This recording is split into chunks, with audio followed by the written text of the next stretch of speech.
السلام علیکم ورحمۃ اللہ وبرکاتہ۔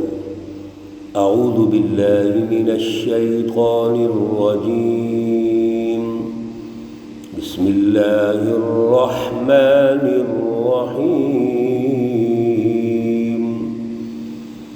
فلما جاء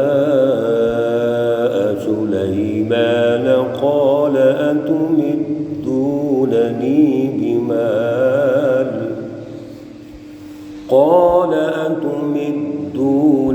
بمال فما آتاني الله خير مما آتاكم بل أنتم بهديتكم تفرحون۔ صدق اللہ العلی العظیم۔ اللہم صلی علی سیدنا ومولانا محمد النبی الأمی وعلی آلہ واصحابہ وبارک وسلم وصلی علیہ۔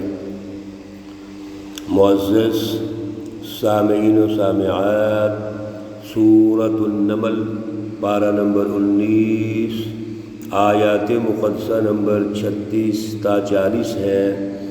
اللہ رب العزت ان آیات کا فہم اور شعور عطا فرمائے اور عمل کی توفیق اور صلاحیت عطا فرمائے۔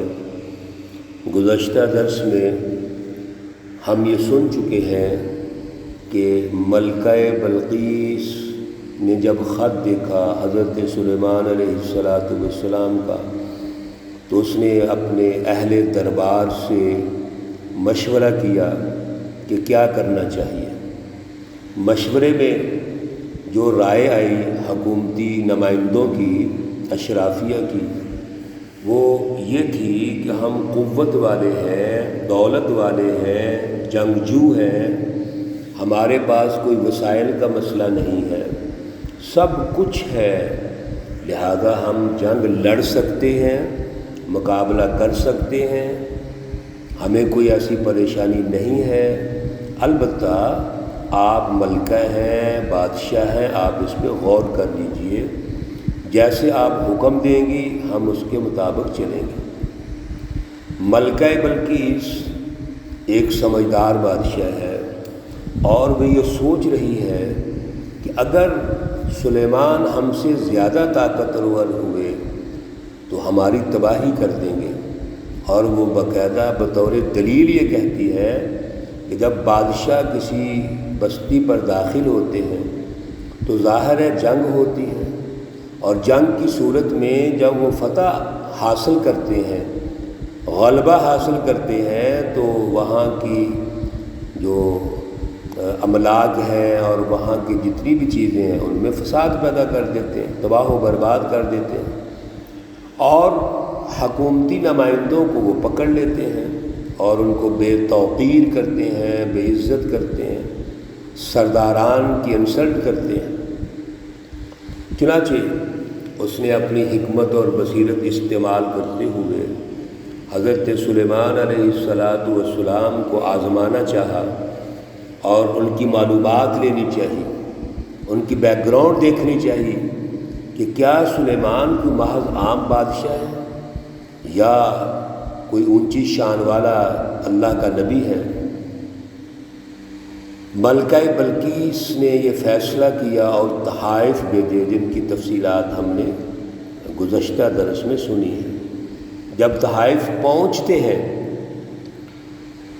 فلما جاء سلیمان، جب وہ وفد قاصد پہنچتے ہیں حضرت سلیمان علیہ السلام کے پاس، تو قال، آپ نے فرمایا، اتمدوننی بمال، آپ مال کے ساتھ میری کوئی مدد کرنا چاہتے ہیں؟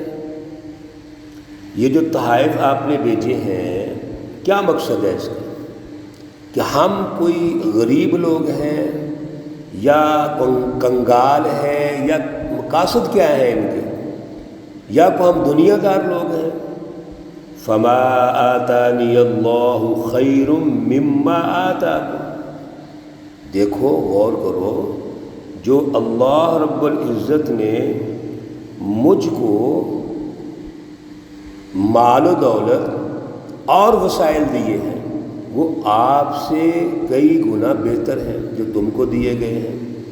بل انتم بہدیتکم تفرحون، آپ اپنے یہ تحفے لے جاؤ، آپ اس پر خوش رہو، ہم تو ان تحفوں کو کیا سمجھتے ہیں۔ حضرت سلیمان علیہ السلام نے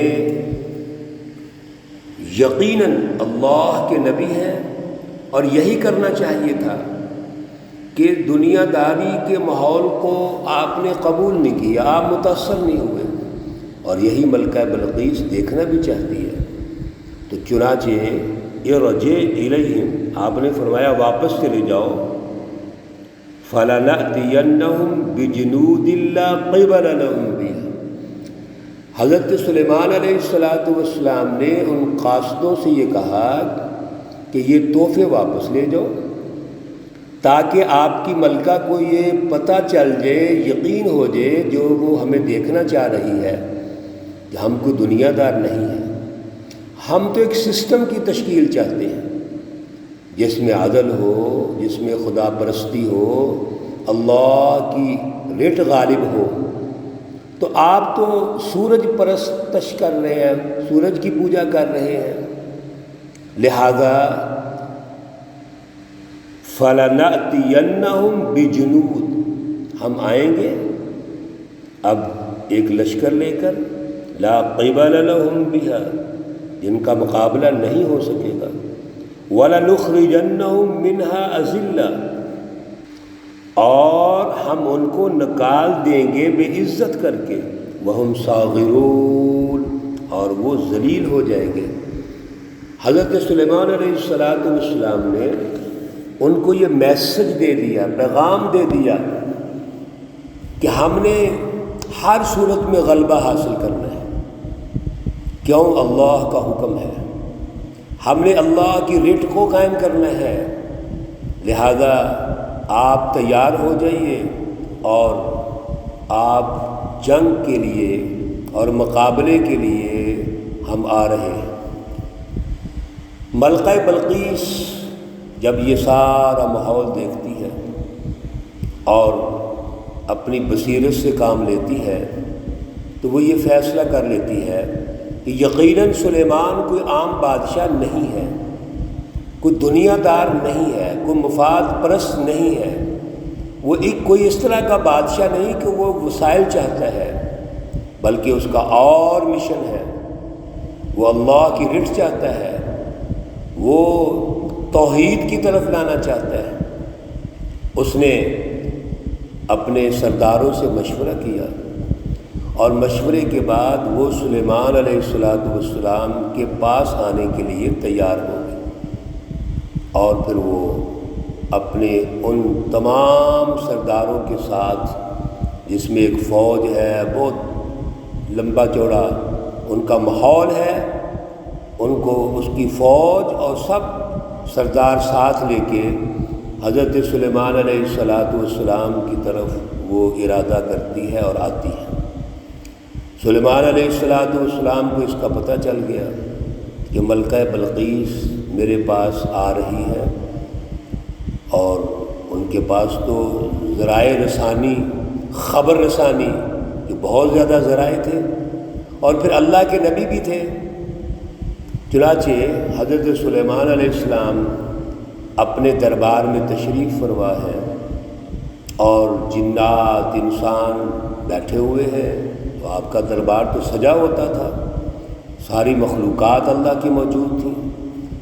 قال یا ایھا الملأ، فرمانے لگے اے دربار والو، ایکم یأتینی بعرشھا، کون ہے تم میں سے جو میرے پاس ملکہ بلقیس کا عرش لے کے آئے گا، قبل ان یأتونی مسلمین، اس سے پہلے کہ وہ میرے پاس فرما بردار ہو کر، مسلمان ہو کر پہنچ جائے۔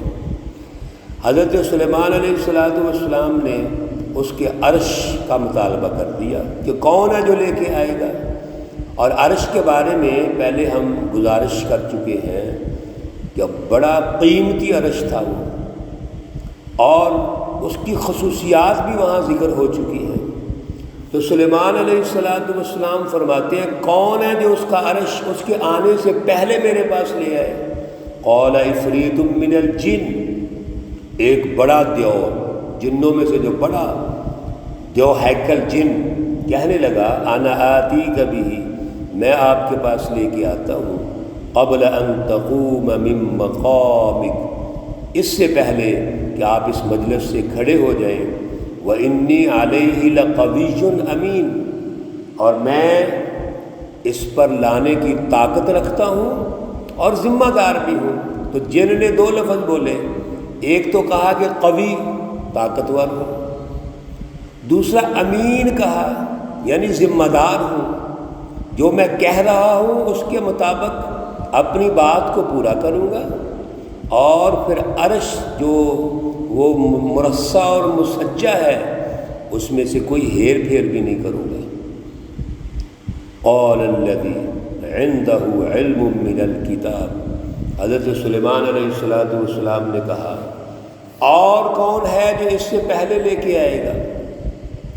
یہ جو کہہ رہا ہے جی کہ آپ اس مجلس کو برخاست کرنے سے پہلے لے آئیں گے، یہ تو زیادہ وقت ہے، اور تھوڑے وقت میں کون لے کے آئے گا؟ تو قال الذی عنده علم من الکتاب، ایک وہ شخص کھڑا ہوا جس کے پاس کتاب کا علم تھا، اللہ کی کتاب کا علم، انا آتیک بہ قبل، میں آپ کے پاس لے کے آتا ہوں اس سے پہلے ان یرتد الیک طرفک، کہ آپ کی طرف کوئی آنکھ دیکھے، یعنی آنکھ جھپکنے پر میں تخت آپ کے سامنے رکھوں گا۔ فلما رآہ، جب اس صحابی نے، سلیمان علیہ السلام کے جو صحابی ہیں، جو عالم ہیں، جو اللہ کی کتاب کے عالم ہیں، جو سچے رہبر رہنما ہیں، وہ تخت لے آئے۔ فلما رآہ، بس جب آپ نے دیکھا اس کو، مستقرا عندہ، جو آپ کے سامنے موجود تھا، قال ھذا من فضل ربی، فرمایا یہ میرے رب کا فضل ہے۔ میرے عزیزو، وہ صحابی حضرت سلیمان علیہ السلام کے جب تخت لے آتے ہیں تو تخت تو آ گیا، لیکن ایک بڑا اہم مسئلہ یہاں حل کر دیا۔ انبیاء علیہم السلام کے معجزات ہوتے ہیں اور اولیاء اللہ کی کرامتیں ہوتی ہیں جو اللہ بعض اوقات نمایاں کرتے رہتے ہیں۔ یہاں اس ولی کی، صحابی کی یہ کرامت ہے کہ وہ تخت آپ کے سامنے ہے، لیکن کمال کس کا ہے؟ کسی نبی سے جب معجزہ سرزد ہوتا ہے، اس کے ہاتھ سے معجزہ نمایاں ہوتا ہے، یا کسی ولی اور بزرگ سے کرامت نمایاں ہوتی ہے، تو کمال ان کا نہیں ہوتا، کمال اللہ کا ہوتا ہے۔ اس لیے یہاں فوراً کہہ دیا ھذا من فضل ربی، یہ میرے رب کا فضل ہے۔ ہم تو اللہ سے مانگ سکتے ہیں، اس صحابی نے اللہ رب العزت کا جو اسم اعظم ہے اس کی برکت سے تخت کو وہ لے آیا، لیکن اللہ کے نام سے لایا، اللہ کی مدد سے لے کے آیا۔ لیبلونی ااشکر ام اکفر، بڑی اہم بات حضرت سلیمان علیہ السلام فرما رہے ہیں، اللہ رب العزت مجھے آزماتے ہیں، کیا میں شکر کرنے والا ہوں یا ناشکری کرنے والا ہوں؟ اللہ نے دیا تو شکر ادا کرنا ہے، ومن شکر فإنما یشکر لنفسہ، جو اللہ کا شکر ادا کرتا ہے اصل میں وہ اپنے لیے شکر ادا کرتا ہے۔ کیوں؟ اللہ اور اس کو دیتا ہے، اللہ اور اس کو نوازتے ہیں۔ ومن کفر، اور جس نے ناشکری کی، فإن ربی غنی کریم، سنو پس بے شک میرا رب بے پرواہ ہے، کرم والا ہے، عظمت والا ہے۔ جب اللہ کی ہم ناشکری کرتے ہیں تو اپنا نقصان کرتے ہیں، اور جب اللہ کا شکر ادا کرتے ہیں، اللہ کی نعمتوں کا، تو ہم اپنا ہی فائدہ کر رہے ہوتے ہیں۔ اللہ رب العزت ہمیں شکر کی توفیق عطا فرمائے۔ اللہ رب العزت تمام مرحومین و مرحومات کو جنت الفردوس میں اعلیٰ مقام عطا فرمائے۔ اللہ رب العزت تمام بیماروں کو شفائے کاملہ عاجلہ مستمرہ عطا فرمائے۔ ربنا تقبل منا إنك أنت السميع العليم وتب علينا إنك أنت التواب الرحيم وصلى الله تعالى على النبي الأمي محمد وعلى آله وأصحابه أجمعين برحمتك يا أرحم الراحمين۔ السلام عليكم ورحمة الله وبركاته۔